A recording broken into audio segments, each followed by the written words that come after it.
তো ফ্রেন্ডস, চলে আসলাম আরও একটি নতুন রেসিপি নিয়ে। তো রেসিপিটা হচ্ছে আম রুই, কাঁচা আম দিয়ে রুই মাছের রেসিপি। ভিডিওটা অনেক দিন আগে করা হয়েছিল, এখন এডিট করছি। তো তোমরা ভিডিওটা পুরো দেখো, স্কিপ না করে। আশা করি তোমাদের ভালো লাগবে, আর কেউ অর্ধেক ভিডিও দেখে চলে যাবে না।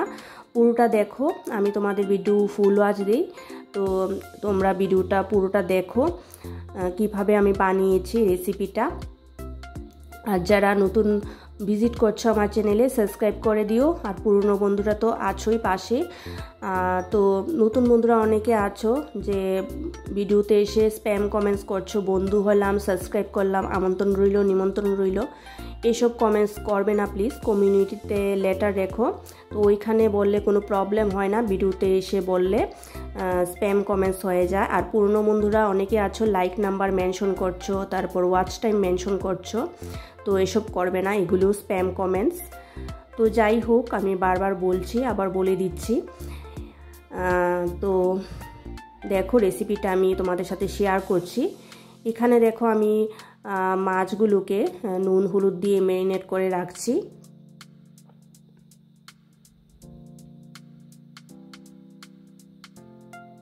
তো দেখো আমাদের মাছ ম্যারিনেট হয়ে গেছে, এই যে।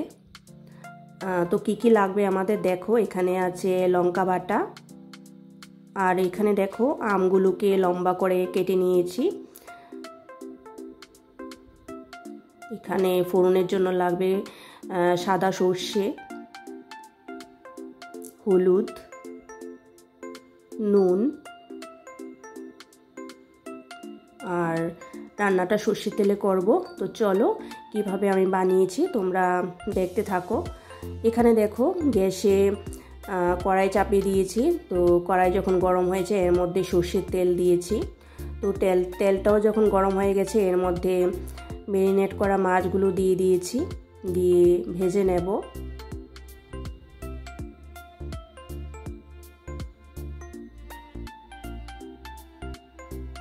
গ্যাসের ফ্লেমটা মিডিয়াম করে রেখেছি।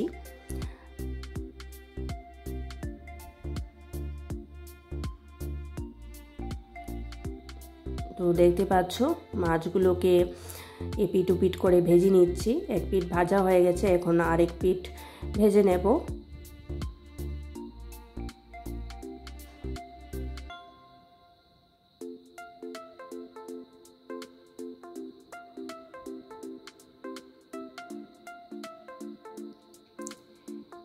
দেখো ভাজা হয়ে গেছে, এখন তেল থেকে উঠিয়ে নেব।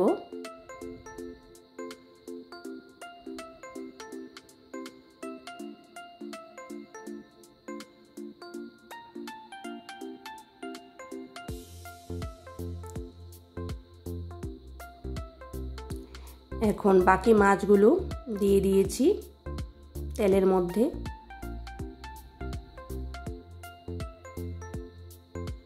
সবগুলো মাছ একসাথে দিইনি, কারণ একসাথে দিলে লেগে যেতে পারে, এই জন্য একসাথে দিইনি, আলাদা আলাদা করে ভেজে নিচ্ছি। তো দেখো সবগুলো মাছই ভাজা হয়ে গেছে, এখন তুলে নিচ্ছি। এই যে দেখো মাছ ভাজা হয়ে গেছে। এবার তেলের মধ্যে গোটা সর্ষে দিয়েছি, সাদা সর্ষে, ফোড়ন দিয়েছি। এখন লঙ্কা বাটা দেব এর মধ্যে, দিয়ে একটু নাড়ব।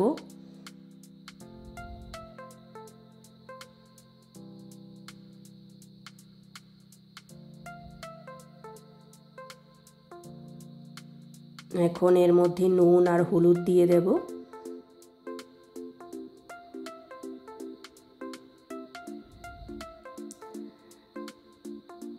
আমি সব সময় আগে মশলায় একটু তেল দিয়ে দিই, একটু নুন আর হলুদ দিই।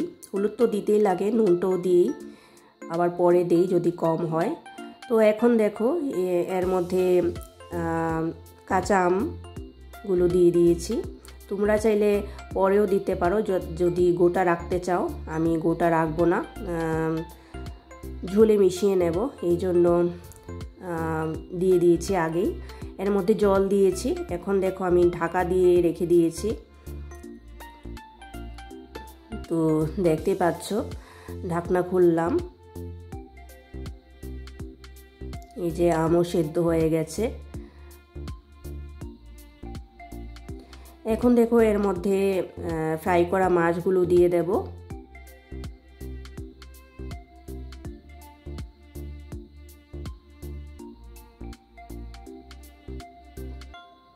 দিয়ে মশলাটার সাথে মিশিয়ে নেব।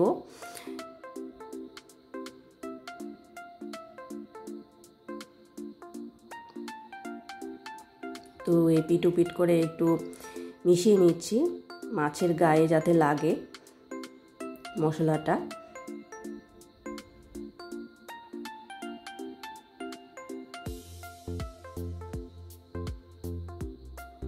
এবার এর মধ্যে জল দিয়ে দিয়েছি। তো তোমরা গ্রেভিটা পরিমাণ মতো দিতে পারো, যারা বেশি খাও বেশি দেবে, কম খেলে কম দেবে। তো আমরা একটু ঝোলটা বেশি খাই, তো একটু বেশি দিলাম। এবার আবার ঢেকে রেখে দেব। তো ঢাকনা খুলেছি, ঝোল ফুটে উঠেছে। আরও একটু ড্রাই হবে ঝোলটা, মানে আরও একটু ঝোলটা টানবে আর কি। তো এখন দেখো এর মধ্যে নুনটা কম হয়েছে, নুন দিলাম।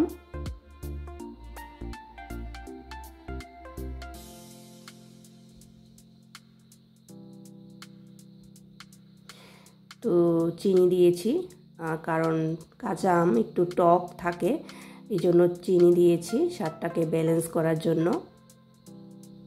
তো দেখতে পাচ্ছ আমাদের মাছ রেডি হয়ে গেছে, আমরুই। তো এখন গ্যাস বন্ধ করে দিয়েছি। তো এবার সার্ভের পালা। তো সার্ভ করে নিয়েছি। তো দেখতে পাচ্ছ কত সুন্দর হয়েছে, খুব টেস্টি হয়েছিল খেতে। তোমরা বাড়িতে এইভাবে ট্রাই করো, খুব ভালো লাগবে। আর নতুন বন্ধুরা যারা আসছো আমার চ্যানেলটা সাবস্ক্রাইব করে দিও, পুরনো বন্ধুরা পাশে থেকো। আজকের মতো এখানে শেষ করছি। Thank you.